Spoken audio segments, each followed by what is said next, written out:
I am Bams, and I am your storyteller, and I am joined by my wonderful cast. Hi, I'm Oz. I play Arthur Sobchek, the Nosferatu.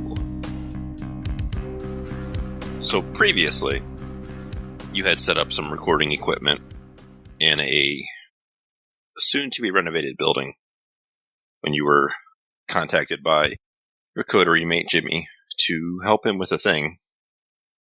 Yes, I was. Then you went off and did said thing, and it was a very, say, interesting evening, to say the least. To say the least. You guys kind of broke up a little bit. I'm sure you're keeping an eye on where your new friend goes, and went back to do some Nosferatu business from what you mentioned to me. That is correct. I have to finish reading the book, and I also have a telephone that I must download the information from and destroy.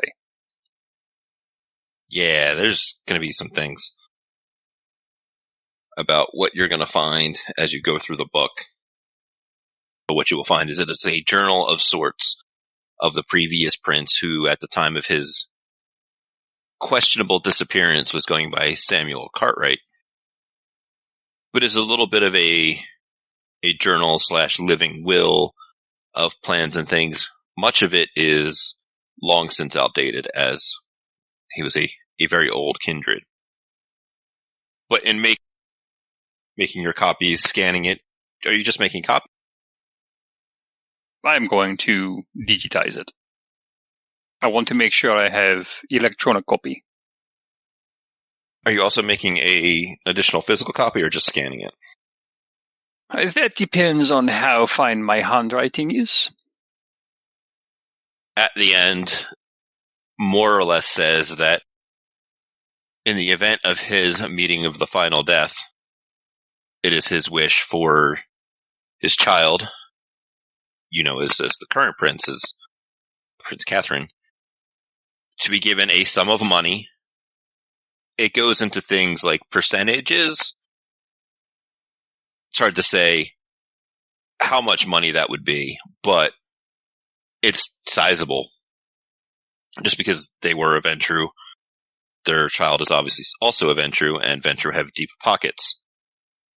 And for them to be banished to a city of their choice to make their own fortune as he had to. Kind of like when you catch a kid smoking and you make them smoke the whole pack.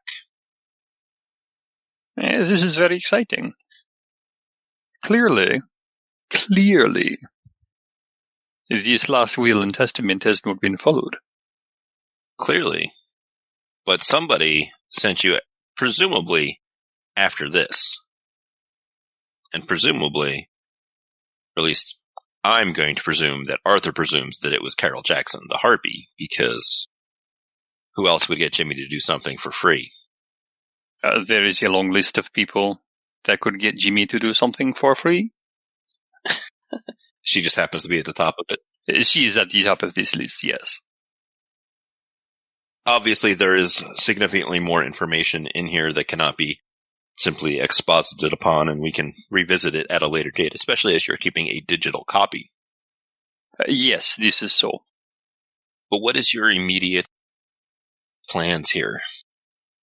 The immediate plan is, while this whole file is being digitized, I am going to download the contents of this cellular phone we have taken off of the security guard. I will look at his identification. I don't even know his name. Are you going to plan on trying to do anything with it, or do you just want it for completionists? It is information. That is all. Sure. So you can get his name, his contact book, his basic information, his Facebook stuff. It is nothing really impressive or incriminating, I guess is the other word. Well, this is good, but the cellular phone still must go bye-bye. I will depower it, remove the SIM card, I will bash it with a rock. I want to make sure it is entirely non-functional.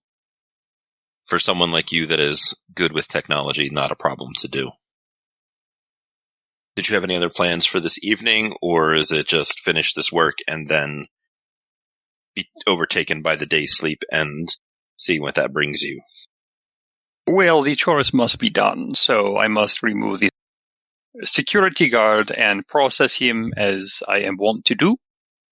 Mm-hmm. I will complete the processing of the journal, of the phone, and then I will schedule my next podcast to be released.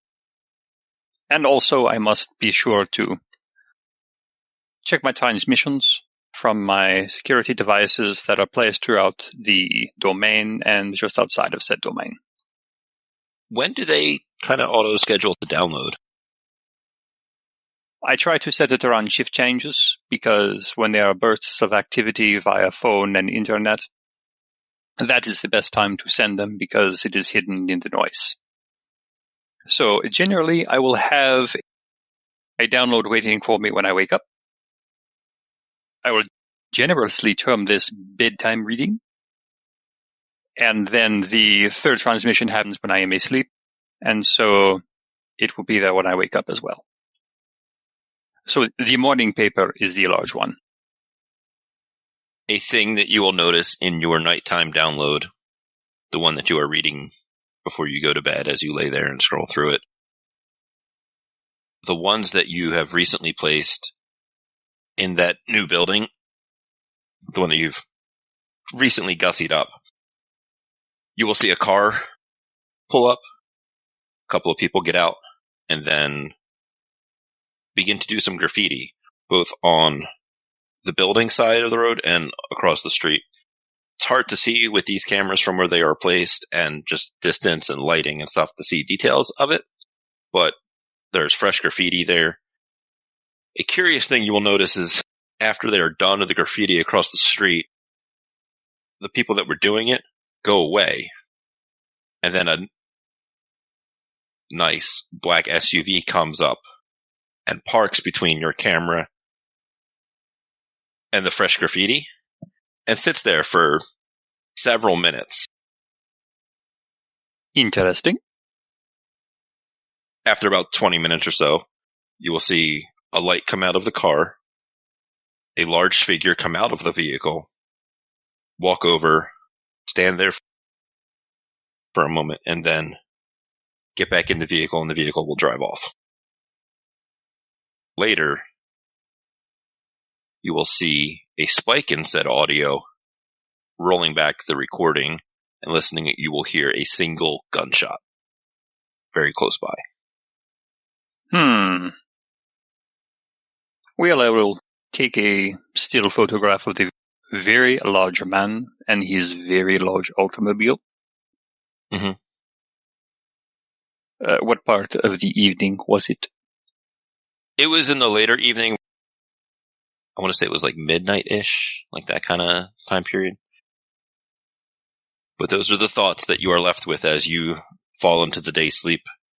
And for vampires, it's more like a day blink because you are dead and then you are active again. Well, it does raise an important philosophical question of whether or not vampires dream. It is my thought that we do, but we never remember it when we wake up. Maybe. Part of the curse. To never remember your dreams. Something poetic about it as, it's like, it's now symbolic of you never having dreams or aspirations. Oh, I have dreams and aspirations. But not being able to see them when I sleep is somewhat disconcerting. But that is neither here nor there. I should make a podcast about it. No, I cannot make a podcast about that. I'm not supposed to talk about the dead. What is on Arthur's plate for this evening? I believe that Arthur will be following up upon the gunshot. He is going to check his morning newspaper. He is going to focus on the new building that he has bugged. He will then focus on any news or developments at the self-storage location that they were at the night before. So just like some Googling and seeing what's up? Yes. You won't find information about somebody being shot through like some of the police stuff, that there was a body that was found, in the area that you would expect your microphone to be able to pick things up on. Looking a little bit more into the details, you're going to find out that that was around the time of the gunshot. Is their presumed time of death? As I have found evidence that there is a body and that I'm going to have to investigate further, what information can I find about the building itself? Anything that would be in public record, which would be who owns it, deed of last purchase. You will find out that it has recently been purchased by a local church group. There is a Father Charles Santiago that has recently come to the area and is, with him coming, brought an influx of money, purchased the building to bring it into a new community center. And when you start looking, you'll see pictures of the building. You'll see one with a big banners that's got a different man's face. You will be able to find Father Santiago's face. But it says Father Todd, who you know, you can follow up some links here, is the head of one of the local area churches. Obviously not for the whole city because that's a lot, but for this lower southern side of the city, he is one of the head priests. I did not think religion would make a comeback in this day and age. And somebody has been murdered on their doorstep. Yes, this does bear investigation. So that's your plan for this evening? Yes. Investigate this building. I will ensure that the book that I have taken from Jimmy is secure in a place that none of them know about. And can't trust them. I do not trust anybody. Fortunately, you get a little hungrier. A little voice tries to convince you that instead of looking for clues and information, that maybe you should look for something to eat instead. I have leftovers in the fridge. You gonna take a little snack with you as you go? Yes, I will take my lunchbox with me. You will be free to eat that at your leisure, as you have a little bit of walking to do. Coming up on the 2B Community Center that you have recently bugged up, you will see the big banner outside of it, which was there the other day, but you didn't have any real context or reason to give it anything more than, oh, there's a new community center, let me get my stuff. However, this evening, it is now covered in dicks and fire, and he's got devil horns and an evil mustache, and it's just, in a very juvenile fashion, has been painted up and tagged all over. Just because it is juvenile does not mean it is not art. And so I will take a picture of it in order to immortalize it forever. I wish to investigate the area of the gunshot. Sure. You're going to find several very obvious things. Police tape, of course. Down around the corner, you're going to see that there is a cop car that is sitting there that is clearly keeping an eye on the area. It doesn't have its lights flashing or anything, but it's there. You're invisible, though, so who cares? Going in, you will see a chalk outline, and you will see a couple of chalk circles on the ground. Taking a look around, you're not going to see... There's no, gun-shaped evidence circle. They drew the dude. They drew a couple of little spots together, which presumably when they were here, they had little cards next to them that they were investigating. They would take their pictures and they would document their evidence. Things that you find very curious is that away from where the body is, there is found a pool of blood, but there is no connecting drips or trails. And looking at it, it doesn't look like it came out sideways from somebody. It looks as though you have perhaps been here before, as you are kindred. Somebody leaned over and vomited blood on the ground. That is very curious. You will also find, as you're looking around, you can see where the guy's body was. You can see where the blood was. You look out the alleyway. There's a telephone pole across the road. You wander over, and as you check out the telephone pole, you're going to see that there's a little hole that has some scorch marks around it. That is the size of hole that a one-handed pistol would make. Maybe a revolver, maybe something on the bigger side, but... Wait a moment. If the bullet impact is here in this telephone pole, and there is a dead man who is very rapidly becoming less and less delicious. Well, the man's not there, just his outline. Well, yes, but I'm working this out, you see, because this is far enough away that it could not have passed through this man. So whoever fired the gunshot missed. Somebody has vomited blood. There was a body. There was additional holes of evidence, which could have been just blood drops, something along those lines. I can always put my nose to the test. You could definitely do that. Some of the little ones will look like blood, but if somebody dies and they're slumped kind of against the wall like you find here, you would expect to find more blood, or they were beaten to death with some kind of blunt instrument, which even that, if you crack somebody across the face with a baseball bat, they're going to spit blood and teeth out. None of that seems to really be here. But putting the nose to the test, you will see that these are little tiny droplets of blood, but not as much as you would expect for a murder scene. If this is a murder scene, it could just be an animal attack.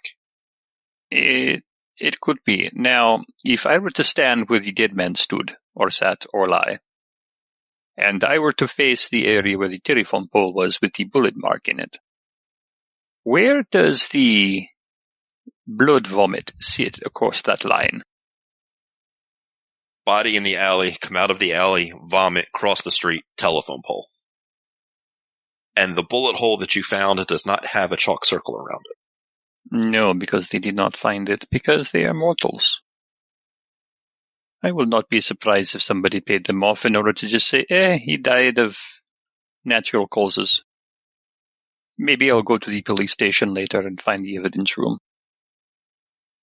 This is taking you a couple of hours because you got to walk there, you got to investigate things, and you got to look around. Yes, I will take my pictures, I will put things away. The amount of blood that is gone, I will assume that the perpetrators are not mortal. Because if I were trying to hide a body, and I had drained it of blood, I too would mask it with a gunshot and leave the body in the alleyway. What do I know about vomiting blood? A couple of things you know is that some vampires, Ventru in particular, are very picky about the blood that they consume. Where if they consume the wrong kind of blood, they vomit it back up. That one's pretty easy. It's rare for non-Ventru to have that problem. Thin bloods are weird, so who knows? Maybe a thin blood attempted to feed on somebody, but things went wrong and it vomited it back up. Or it's possible that there could have been something off with the blood. Anything from, maybe it was like werewolf blood or other supernatural blood, or somebody put a curse or a spell on them, or obscure stuff. Nothing that you could get specifically from this situation without having more information on who it was or what happened. It could very easily be that they were just a Ventru, that feeding went wrong, or they were trying to cover it up and that wasn't their preferred taste. It will be a far-flung possibility, but I would like to try to see if I can get a sample of the vomited blood and try and compare it against the blood stains that I have found next to the quote-unquote chalk outline of the body. Would you carry the kind of equipment you need to do that? Are you looking for anything, like what specific aspects of it are you looking at here? I cannot do blood typing. I can just taste it and say, yes, this is blood, no, this is not blood. Taste it? I'll give it a good sniff. I don't want to taste it. Why would you lap from a mud puddle when you can go to the faucet and get some water, you know? Yeah, that's fair. Yes and no. There are parts of from the puddle that match with the other blood, the splatter blood. But there's also some other blood that is mixed in with the puddle blood from some other source, given as it's a significant time later, and who knows what the cops and forensics have sprayed it with or done with it, or if it was fresh, maybe. The important question has been answered, is somebody has eaten this man's blood and then thrown it back up, and there is something else mixed within it, which does further suggest that he was vampire-related. It's a very good hypothesis. Was there an outline of the gun next to the body? No. You didn't see any gun-specific outline. It could have been on him, like in his lap or something like that, or somebody else could have taken it, or who knows. Very well. Let us discuss this police car. Is there somebody inside it? Yep, it is facing the alleyway, and it is clearly occupied by a singular person. And this police car, does it have the police computer in it? Most police cars do. I am possessed by the incessant need to bug the police computer. There are several obstacles in your way. Yes. What are those obstacles?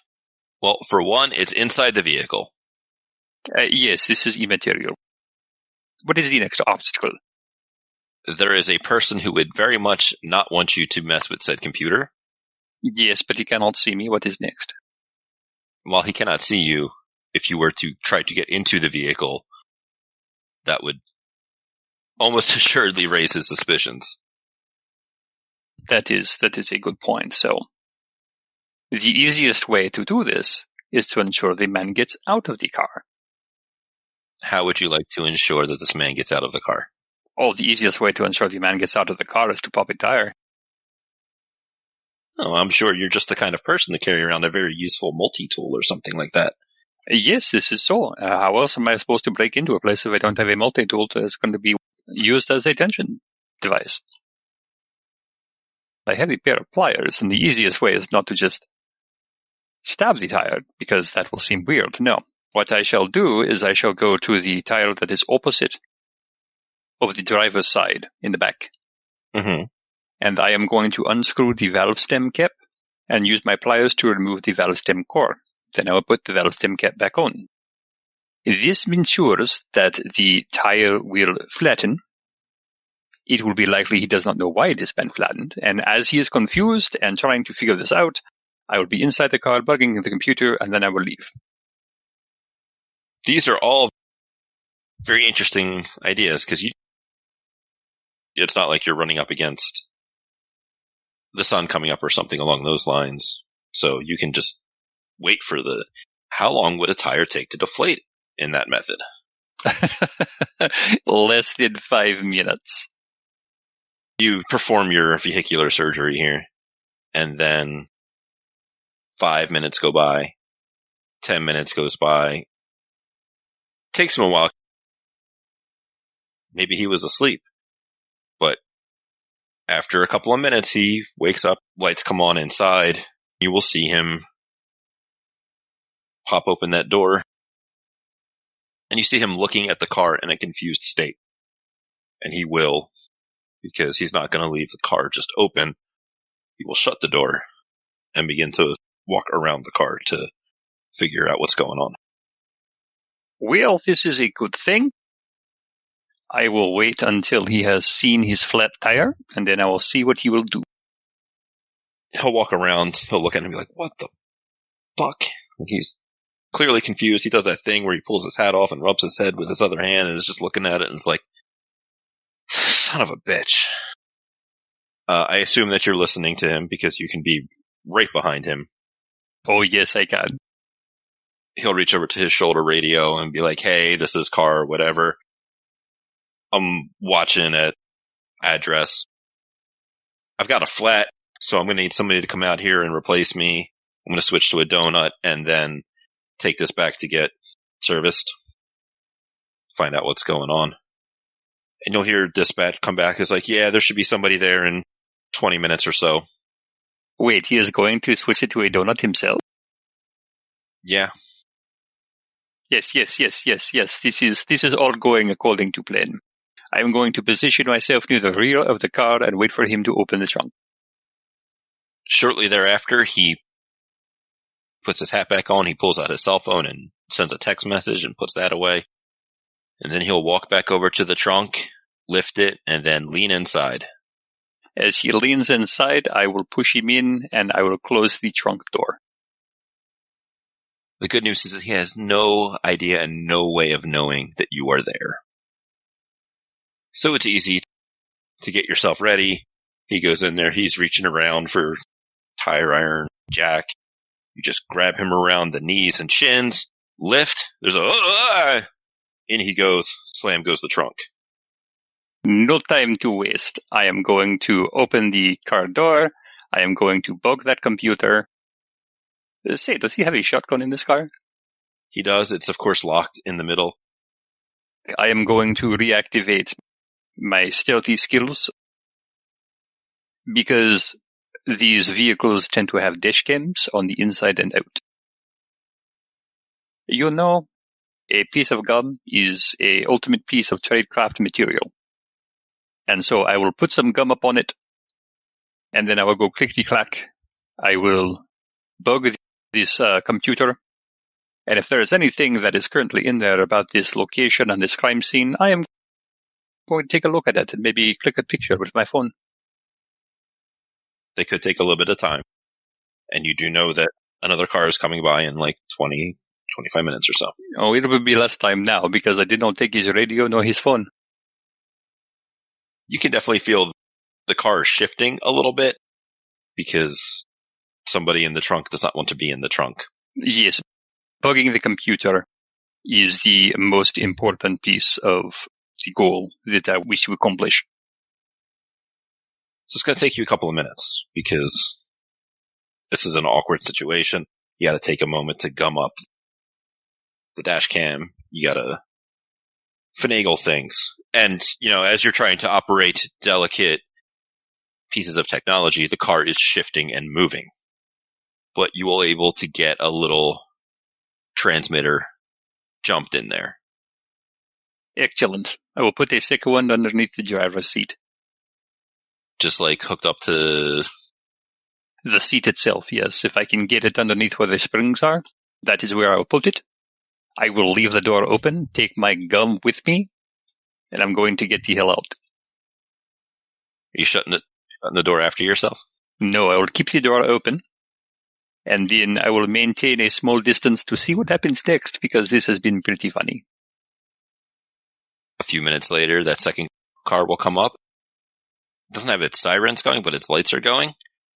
And it's coming pretty quickly down the opposite side of the street. But as it gets closer, it slows down and it comes to a stop. You can see that the cop car that you were in has stopped shaking around so much. Somebody has probably tired them out. Two guys will get out of the new cop car. They'll come around. They'll look at it and look around to see nobody around because they clearly can't see you. The two guys will come up to the trunk. One of them will give it a thudding. You can hear a thudding back, and then the two guys that just arrived both start laughing to each other because as you find this hilarious, so do they. There are things that transcend death. And after a couple of minutes, you'll hear a loud talking, a loud shouting to just like release it from inside. And they look at each other like, yeah, they probably should have tried that. And the one guy comes around, he sits in the driver's side, and he pulls the release and the trunk opens, and your friend comes out, and he is pissed, and he's looking around, he doesn't see anybody, and then they break into just conversation about like what happened, what's going on. The guy that was in the driver's seat that popped the trunk gets out, shuts the door, and they have a small conversation where he's like, what happened? sitting in the car. I noticed felt a little weird. Get out, tires flat. It's weird. I call in. And then when I'm going into the trunk, somebody comes from nowhere and throws me in it.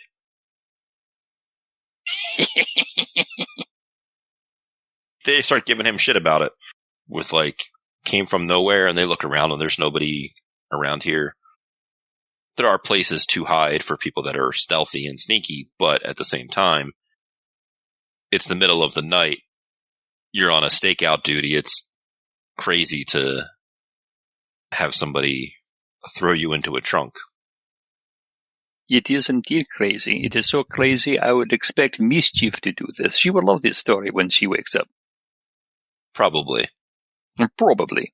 You do know that it will be weird when they get the car back and they look at the tire to try and find the leak, that they find that it will have no stem in it. That'll be weird, so they'll know somebody did something, but that dashing and handsome man will never be found. They take a minute to change the tire, and then the manipulated car goes off, and the other two guys hang out. Well, that is the replacement. I do not think I need to mess with them now. In the future, I will be sure to take a can of spray paint with me in case I need to spray paint some dicks upon something that I have bugged. Do you have anything else that you wanted to look into? I think at this time I'll go back to the Haven. I need to do some research on the big men. I need to do some research on the man that was killed. And then I need to read that book some more. And I may need to make a few calls in regards to vampire. Excuse me, vampire is such a nasty word. Into kindred activity near the borders of a domain. We will montage a few days. I assume you put out a call to your neighboring Nosferatu friends. I did indeed. The book is interesting because I don't know how much Arthur is into history, but it is a well-kept personal view of many events through history. This seems to be, at least where this started, was 150 years ago. As to whether or not there was a previous edition, we'll say. Hard to say. You will find out over the next couple of days, as you wait to get your Nosferatu meeting, that the man who died was Father Charles Santiago. Santiago is dead already? Already. Oh, well. Who does that leave in charge? He wasn't in charge, so the Father Todd guy is the local area person that is in charge. This guy just came in, and coming in with him was a pile of money to remodel and update this community center. A pile of money? Mm-hmm. I wonder if I follow it. Which venture will I find? Who knows? Maybe my Nosferatu friends know. Speaking of your Nosferatu friends, what kind of hoops does Arthur need to jump through to get a meeting with you? Since he is a Nosferatu, he wouldn't have to jump through too many. But given where he lives, he would have to make a request. He couldn't just show up. Well, that wouldn't be a problem. A request I will make for a meeting. And I will grant it. Where would you like this meeting to take place? Where does he have to meet you to get his answers? In the basement of a telecommunications hub building, like a switch station. I like those places. It's a relatively big room with what amounts to banks of computer servers and switches and things like that. But there's only 2 desks in the area which are not occupied this time of night. Fairly well lit, quite cool, and I will be sitting behind one of the desks. Who are you, and what do you look like? I am Abishai, Nosferatu Baron. Looks a lot like Slender Man. Extraordinarily tall, very thin, very pale. Probably 7 feet tall, but his arms and legs are disproportionate. His body is actually normally sized, but very long limbs. Also very long fangs.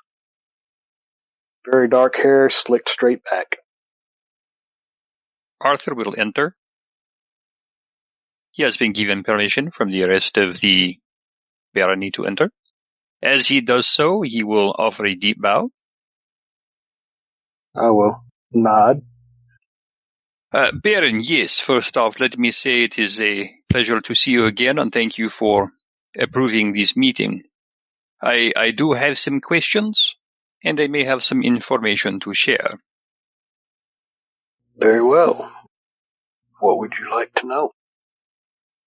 I would like to know if you have any records of kindred activity around the borders of the domain in which I and the coterie reside. Potentially vengeful in nature, and this would be in relation to a certain police call. This is in regarding to a police call that was made several days ago in that area. I have not heard of any new kindred activity in that area. Nothing in particular. Are you suspicious of something? Baron, of course, I'm suspicious. I'm suspicious of everything. That is wise. Tell me, Baron, what do you know of the police call that happened there some days ago, near this new community center that they are building? I know that they were called out to a gunshot. Father Santiago was found dead, but he was apparently killed not by gunfire. Yes. I would like to confirm for you that he did not die by gunshot, because I found the gunshot and it came from his direction and went out of the alley and across the street until it found the final impact. Now, the truly curious thing that I have known and the information I wish to share with you is that I found evidence of his blood at the end of the alley mixed with another's blood as if it had been vomited, which sounds to me like somebody did not like the taste of their prey. And so I come to you, Baron, the head Nosferatu in the city, who knows everything that is worth knowing. But if you do not know if there was kindred in the city at that time, in that area, then that does raise another question. What question is that? What kindred are in the area that the Anarchs and the Camarilla are unaware of? What other factions might be in play? As you well know, our society is fraught with conflict and factions. This city in and of itself has more than enough to confuse anyone on what's going on. This could have been a minor conflict between two kindred. Could be the beginning of a full-blown jihad. I do not like that word, jihad. It means too many of us die the final death. Yes, it's never a good thing. I have heard rumors that I'm investigating. Sounds like I need to put a little more resources in that direction. Rumors, you say? Yeah, there's possibly some new people in your neck of the woods, but nothing confirmed as of yet. Which makes me wonder, why do you choose to stay with that punk that you deal with over there? Oh, you mean Baron Barcalounger? He lets me do what I wish. He does not ask questions, as I am sure you are aware of my particular feeding habits that is a great boon to someone like me. I can see the advantages there, and you being in his domain does make my life a bit easier. But know that you are Brother Nosferatu, and Baron Barcalander, as you call him, is, well, Nosferatu. He is not worthy of any trust. Indeed, my Baron, which is why I do not trust him. But I feed him just enough tithes to keep him happy and upon his couch. And as a result, I am mostly aware of all goings on within the domain, which is highly useful in our line of work. Very much so. Baron, a different question. How much do you know of our prince? I know quite a bit about our prince. Do you have something new to tell me, maybe? Perhaps I do. I realize there are two things going on right now. One, there is somebody who is wishing to engage in activity around my domain. That I will take care of personally.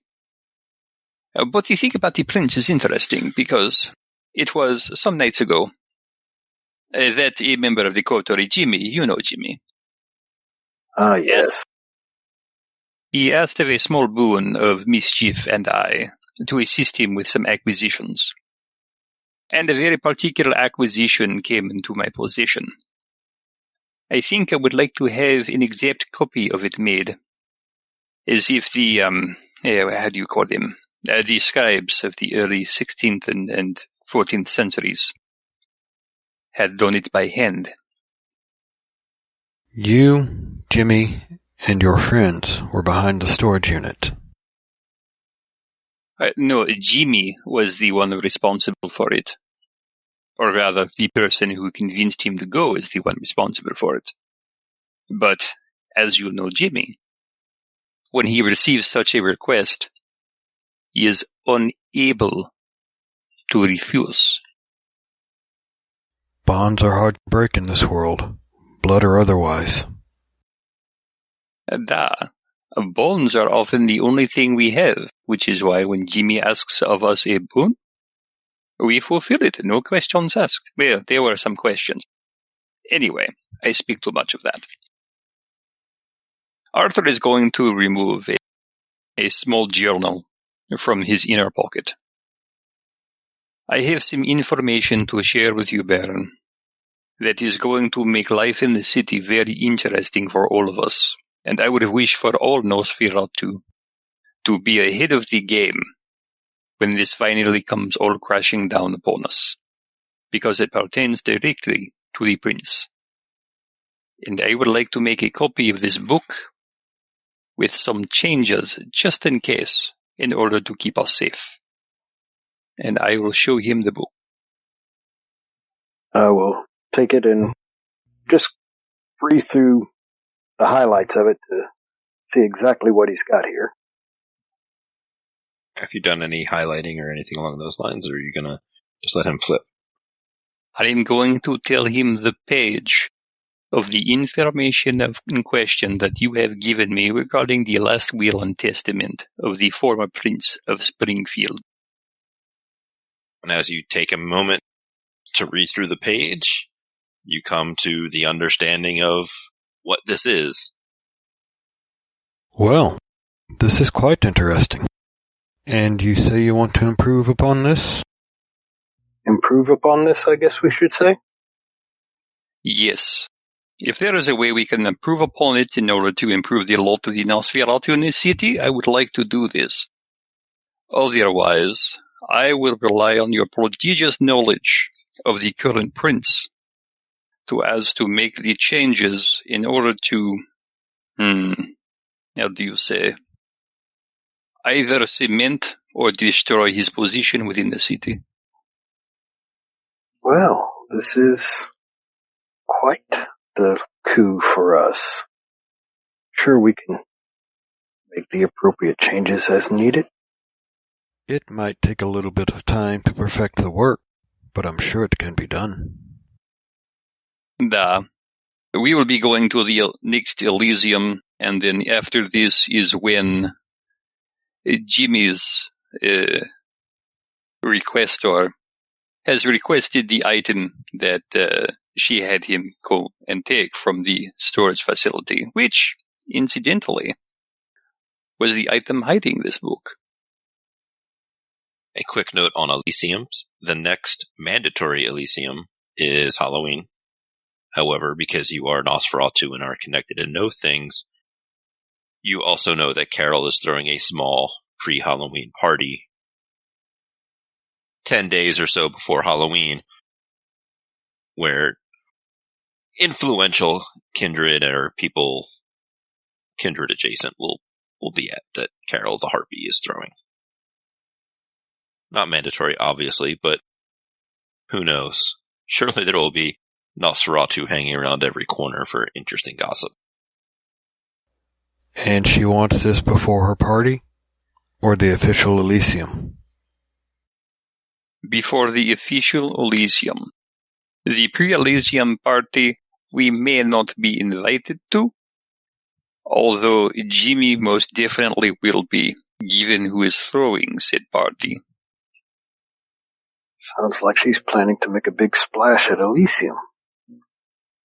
I agree. We should have some of that head our way as well. There is one other matter I wish to investigate, because again, Baron, you are the Nosferatu who knows everything that is worth knowing in this city. What do you know of the history of a Malkavian called Cheshire?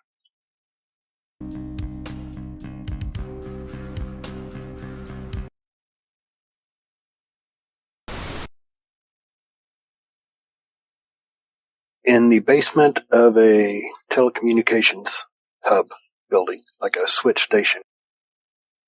I like those places. I had the idea that there is a handful of payphones scattered around the city that very John Wick style, although instead of all those switchboard operators, it's actually Nosferatu who are working as operators. And they can be like information drops and that kind of thing. How's that sound to you guys as we world build? Oh yes, I like switchboard.